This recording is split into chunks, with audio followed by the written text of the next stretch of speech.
Hello friends, मैं मेघा स्वागत करती हूँ आपका अपने YouTube channel study with Megha Pathak पर। देखिए, हम पावलोव का सिद्धांत पढ़ रहे थे और पावलोव के सिद्धांत में मैंने 2 वीडियोस इसके ऑलरेडी अपलोड कर दिए हैं, पार्ट 1 और पार्ट 2। और उन दोनों में ही इसके जो ऑब्जेक्टिव क्वेश्चंस हैं वो ख़त्म हो गए हैं। और इसके अलावा मैं पार्ट 3 लेकर के आई हूँ आज आपके लिए। 3rd नंबर का जो पोर्शन है वो लेकर के आई हूँ, और वो इसलिए लेकर के आई हूँ कि इसमें मैं आपको प्रायोगिक प्रक्रिया बताऊँगी, इसके अंतर्गत जो शब्दावली आती है वो बताऊँगी, और इसके अलावा जो कुछ फैक्ट्स हैं वो भी मैंने इसमें इंक्लूड किए हैं। तो इस वाले चैप्टर में हम लोग इसको इसलिए देखेंगे क्योंकि कई बार शब्दावली से क्वेश्चंस पूछे गए हैं। प्रायोगिक प्रक्रिया जो है उसके पूरे चरण में आपको समझाऊंगी कि प्रक्रिया क्या होती है। वो बहुत मेन है, इंपॉर्टेंट रोल रखती है, इसलिए मैं आपके लिए लेकर के आई हूँ। और इसके अलावा कुछ फैक्ट्स हैं जिनमें से भी क्वेश्चंस कई बार पुटअप कर लिए जाते हैं। तो हम स्टार्ट करते हैं। देखिए, भोजन जो है वो है स्वाभाविक उत्तेजक या उद्दीपक या अनानुबंधित उद्दीपक। इसे ही अनकंडीशनड स्टिमुलस कहते हैं। अनकंडीशनड स्टिमुलस इसलिए कहा जाता है क्योंकि एक स्वाभाविक उत्तेजक है, इसमें खुद में अपने आप में क्वालिटी होती है लार को लेकर के आने की, कुत्ते के मुंह में लार को लेकर के आने की, इसीलिए इसको स्वाभाविक उत्तेजक या उद्दीपक कहा गया है, अनकंडीशनड स्टिमुलस। इसी को शॉर्ट फॉर्म में यूसीएस कहा गया है। सेकंड नंबर का जो है वो है भोजन के प्रति लार का टपकना। इसे स्वाभाविक अनुक्रिया या अनानुबंधित अनुक्रिया कहा गया है। देखिए, अनानुबंधित अनुक्रिया इसलिए कहा गया है क्योंकि भोजन के प्रति लार का आना एक स्वाभाविक अनुक्रिया है, इसमें कोई किसी भी प्रकार का अनुबंधन या कोई आर्टिफिशियल चीज़ ऐड करने की ज़रूरत नहीं होती है, इसीलिए इसको अनकंडीशनड रिस्पॉन्स या यूसीआर कहा गया है। 3rd नंबर का जो है वो है घंटी। अस्वाभाविक उत्तेजक या अनुबंधित उत्तेजक इसको कहा गया है। देखिए, जो घंटी होती है उसका अनुबंधन किसके साथ किया गया है? घंटी का अनुबंधन भोजन के साथ किया जाता है, इसीलिए इसको अनुबंधित उत्तेजक कहा जाता है। क्योंकि घंटी जो है वो घंटी के अंदर इतनी क्वालिटी नहीं होती है कि वो लार को लेकर के आ जाए, कुत्ते के मुंह में लार को लेकर के आ जाए, इस तरीके की उसमें कोई क्वालिटी नहीं होती है। बल्कि उसमें ये जो क्वालिटी है उसकी आवाज़ में क्वालिटी किसके द्वारा क्रिएट की जाती है? भोजन के द्वारा क्रिएट की जाती है। यानी कि भोजन जो है वो इसकी कंडीशन हो गया है, यानी कि घंटी की आवाज़ की भोजन एक कंडीशन है, तभी जाकर के जो कुत्ता है उसके दिमाग में एक अनुबंधन स्थापित होगा, इसीलिए इसको कंडीशनड स्टिमुलस यानी कि सीएस कहा गया है। पॉइंट नंबर 4 है घंटी के प्रति लार का टपकना। देखिए, घंटी के प्रति लार का टपकना जो है अनुकूलित अनुक्रिया कहा गया है या अनुबंधित अनुक्रिया कहा गया है। ये जब हम पावलोव के स्टेप देखेंगे, पावलोव के जो प्रक्रिया के चरण हैं, जब हम वो देखेंगे तो अच्छी तरीके से ये क्लियर हो जाएगा। देखिए, इसमें क्या कहा गया है कि कंडीशनड रिस्पॉन्स। कंडीशनड रिस्पॉन्स मतलब जो घंटी की आवाज़ है उसके साथ किसकी कंडीशन है? भोजन की कंडीशन है, इसीलिए उसके प्रति जो रिस्पॉन्स आएगा, यानी कि जो 4th स्टेप है उसमें क्या करता है, वो केवल घंटी बजा देता है, उसी के प्रति जो कुत्ता है वो अनुक्रिया कर देता है, उसी को अनुबंधित अनुक्रिया या अनुकूलित अनुक्रिया कहा गया है। यानी कि उसके साथ किसकी कंडीशन है? भोजन की कंडीशन है, इसीलिए इसको कंडीशन रिस्पॉन्स कहा गया है, सीआर कहा गया है। आप इस शब्दावली को अच्छे से याद रखें, इसमें से कई बार क्वेश्चंस बन जाते हैं और बहुत प्रायोरिटी है कि वो क्वेश्चन पूछ ले।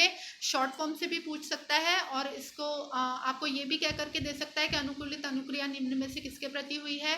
इस तरीके के क्वेश्चन है। ये पेपर सेटर के माइंड पर है कि वो किस तरीके का क्वेश्चन बना करके देता है, हमको एक एक चीज़ को लेकर के चलना होगा। देखिए, मैं आपको इसकी प्रायोगिक प्रक्रिया के चरण बता देती हूँ।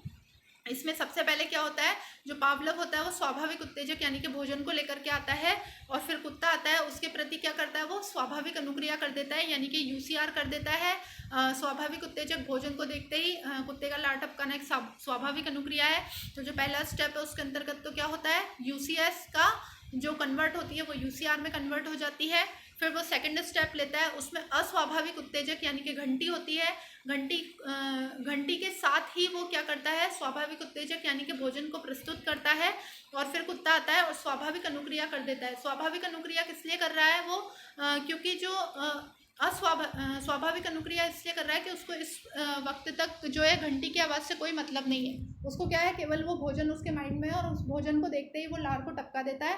तो ये ही स्वाभाविक अनुक्रिया है, यानी कि अनकंडीशनड रिस्पॉन्स। तो जो सेकंड स्टेप है वो हो जाएगी CS, plus UCS is equal to UCR। तो इस अनकंडीशनड रिस्पॉन्स है। देखिए थर्ड जो स्टेप है उसमें ये जो प्रक्रिया है वो बार बार दोहराई जाती है, यानी कि जो अस्वाभाविक उत्तेजक है CS है, उसके साथ UCS यानी कि स्वाभाविक उत्तेजक यानी कि भोजन प्रस्तुत किया जाता है, और कुत्ता जो है उसके प्रति स्वाभाविक अनुक्रिया कर देता है, यानी कि तब तक क्या है घंटी की आवाज़ के साथ भोजन प्रस्तुत किया जा रहा था और इसी की पुनरावृत्ति बार बार की जाती है। तो जो घंटी है उसके साथ घंटी की आवाज़ के साथ भोजन का जो है वो अनुबंधन स्थापित हो जाता है कुत्ते के माइंड में, और इसीलिए वो स्वाभाविक अनुक्रिया कर देता है। तो देखिए थर्ड वाली जो स्टेप है वो बहुत इंपॉर्टेंट है।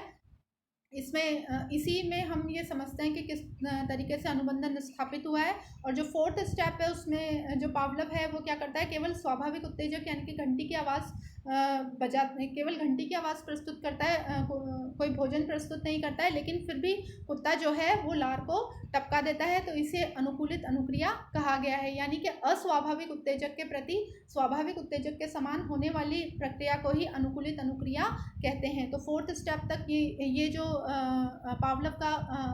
पावलव का जो सिद्धांत है अधिगम का, वो 4 स्टेप में पूरा क्लियर हो जाता है। देखिए हम इंग्लिश में जो फॉर्मेट है वो भी देख लेते हैं एक बार कि इंग्लिश में क्वेश्चन किस तरीके का आता है। इंग्लिश में जो क्वेश्चन का फॉर्मेट आएगा उसके अंतर्गत जो थर्ड वाली जो स्टेप है जिसमें पुनरावृत्ति होती है उसे स्किप कर दिया जाता है और केवल शॉर्ट फॉर्म ही ली जाती है। एक बार फर्स्ट ग्रेड के एग्जाम में क्वेश्चन आ चुका है, इसीलिए मैंने इस क्वेश्चन को इसमें इंक्लूड कर दिया है। तो देखिए जो इंग्लिश में जो क्वेश्चन का फॉर्मेट रहेगा वो किस तरीके से रहेगा, वो रहेगा फर्स्ट स्टेप पर अनकंडीशनड स्टिमुलस यानी कि जो भोजन है वो आया और फिर अनकंडीशनड रिस्पॉन्स हो गया।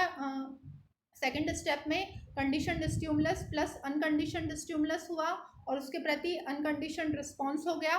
थर्ड में कंडीशनड स्टिमुलस का अनकंडीशनड रिस्पॉन्स हो गया, यानी कि अनुकूलित अनुक्रिया हो गई। तो आप इसको अच्छे तरीके से अपने माइंड में रखिए। मैंने इन सब के मीनिंग बता दिए हैं, फुल फॉर्म्स बता दी हैं। आप अच्छे से 1-2 बार देखेंगे तो आपको आराम से ये क्लियर हो जाएगा। अब कुछ फैक्ट्स हैं वो हम देख लेते हैं। देखिए पहला जो फैक्ट है उसके अंतर्गत बताया गया है कि सामान्यीकरण किसे कहते हैं। तो देखिए सामान्यीकरण वो है कि जब घंटी से मिलती जुलती आवाज़ के प्रति भी, यानी कि घंटी की जो आवाज़ है उससे मिलती जुलती अगर कोई और आवाज़ आ जाती है और जो कुत्ता है उसके प्रति भी वो वैसी ही अनुक्रिया करता है तो उसको सामान्यीकरण कहा गया है। ठीक है, जो सेकंड वाला है जो पॉइंट है उसमें ये विभेदीकरण को बताता है। विभेदीकरण का मतलब ये होता है कि अगर घंटी से मिलती जुलती आवाज़ के प्रति कुत्ता जो है वो अनुक्रिया नहीं करता है, यानी कि जो कुत्ता है वो विभेद करना सीख जाता है, तो इसे ही विभेदीकरण कहते हैं। और जो थर्ड वाला है वो ये बताता है कि विलोपन किसे कहते हैं। देखिए विलोपन जो है वो हमको फोर्थ स्टेप से अच्छे से क्लियर हो जाएगा विलोपन क्या है। उसके अंतर्गत ये है कि बार बार घंटी की आवाज़ के साथ अगर भोजन नहीं आता तो कुत्ता जो है वो लार को टपकाना बंद कर देता है, यानी कि कुत्ते के दिमाग में अच्छे तरीके से आ जाता है कि जो घंटी की आवाज़ है उसके साथ भोजन नहीं आएगा, यानी कि एक ही प्रक्रिया की अगर बार बार पुनरावृत्ति होती है तो वो प्रभावहीन हो जाती है। यानी कि पहले तो जो अनुबंधन बना था और अनुबंधन के थ्रू ही वो क्या करता था, लार को टपका देता था कंडीशनड स्टिमुलस के प्रति भी, तो वो बाद में क्या होता है कि वो उसका विलोपन हो जाता है। तो पॉइंट नंबर 5 है जब कंडीशनड स्टिमुलस और अनकंडीशनड स्टिमुलस, देखिए जब घंटी और भोजन दोनों को साथ साथ प्रस्तुत किया जाता है तो वही सहकालिक अनुबंधन हो जाता है। ये 5th पॉइंट में बताया गया है। 6th पॉइंट जो है उसमें ये बताया गया है कि पहले कंडीशनड स्टिमुलस का प्रारंभ और अंत दोनों अनकंडीशनड स्टिमुलस यानी कि भोजन से पहले ही अगर ख़त्म हो जाते हैं। कंडीशनड स्टिमुलस मतलब जो घंटी की आवाज़ है वो भोजन के प्रस्तुतिकरण से पहले ही प्रारंभ और अंत अगर उसका हो जाता है तो वही जो चीज़ है और प्रारंभ और अंत हो जाता है, लेकिन उनके मध्य जो अंतराल होता है वो बिल्कुल ही न के बराबर होता है, तो उसी को क्या कहा जाता है, विलंबित अनुबंधन कहा जाता है। हमारा पॉइंट नंबर 7 है। इसमें क्या होता है कि जो कंडीशनड स्टिमुलस है उसका प्रारंभ और अंत जो है वो अनकंडीशनड स्टिमुलस के पहले तो होता है, किंतु दोनों के मध्य जो समय अंतराल होता है वो बहुत ही वो थोड़ा सा ज़्यादा होता है, मतलब कंपैरिजन में वो जो पहले क्या होता था बिल्कुल न के बराबर का अंतराल था, लेकिन अब जो अंतराल है वो थोड़ा सा क्या होता है, ज़्यादा होता है, इसीलिए उसको क्या कहा जाता है, अवशेष अनुबंधन कहा जाता है। हमारा जो लास्ट पॉइंट है वो है कि जब यूसीएस यानी कि जो अनकंडीशनड स्टिमुलस है, भोजन है, वो पहले दिया जाता है, किंतु कंडीशनड स्टिमुलस यानी कि जो घंटी है वो बाद में दी जाती है। हमारे जो पूरी प्रक्रिया है उसके अंतर्गत क्या कर रहा है पावलव, घंटी को पहले प्रस्तुत कर रहा है, भोजन को बाद में प्रस्तुत कर रहा है। लेकिन जो पश्चगामी अनुबंधन होता है उसके अंतर्गत क्या होता है, पहले भोजन प्रस्तुत किया जाता है और बाद में घंटी प्रस्तुत की जाती है, घंटी की आवाज़ प्रस्तुत की जाती है। तो इसे क्या कहा जाता है, पश्चगामी अनुबंधन कहा जाता है। तो देखिए जो प्राचीन अनुबंधन है उसके 4 प्रकार होते हैं, वो चारों प्रकार मैंने बता दिए हैं। इस पूरे वीडियो में हमने ये देख लिया है कि किस तरीके से पूरी प्रायोगिक प्रक्रिया के चरण हैं, और जो भी जो इसकी शब्दावली है, जो इसकी टर्मिनोलॉजी है, वो मैंने आपको बता दी है। जो भी फैक्ट्स हैं जहाँ से क्वेश्चन उठ सकते हैं वो सारा हमने बता दिया है आपको। तो तीनों जो हमारे वीडियोस हैं उसमें पावलव का सिद्धांत कंप्लीट हो चुका है, इसके बाहर आपको कुछ भी पढ़ने की ज़रूरत नहीं पड़ेगी। और आई होप आपको ये समझ में आया होगा, और मिलते हैं इसके बाद, हम नेक्स्ट वीडियो में मिलते हैं। मेरे जो चैनल को आप सब्सक्राइब करें, फ्रेंड्स के साथ शेयर करें, वीडियो को लाइक करें। धन्यवाद।